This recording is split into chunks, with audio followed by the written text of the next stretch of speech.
Welcome to the Tech Egg. Don't get scrambled. Enjoy the video. In this video, I will explain how to reset your Mitsubishi Outlander Sports Service engine light. Before we begin, always ensure your vehicle is parked safely on a level surface with the engine off.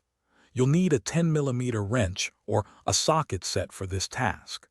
This process can help clear the light after a minor issue has been resolved, saving you a trip to the mechanic for a simple reset.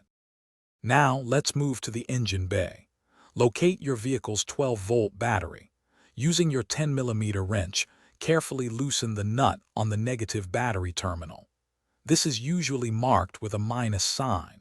Once loose, gently remove the negative battery cable from the terminal post.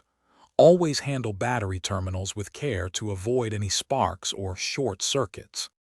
With the negative cable disconnected, it's crucial to wait for at least 15 minutes. This waiting period allows the vehicle's computer systems to fully discharge and reset. After the wait, carefully reattach the negative battery cable to its terminal post.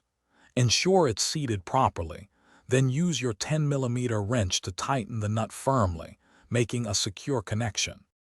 Finally, start your Mitsubishi Outlander Sport and observe the dashboard.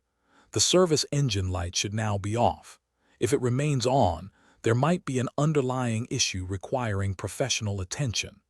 Drive your vehicle for at least 10 miles, allowing the onboard computer to run its diagnostic checks and confirm everything is functioning correctly. Congratulations, you've reset your light. Thanks for watching. Consider subscribing if I helped unscramble your problems.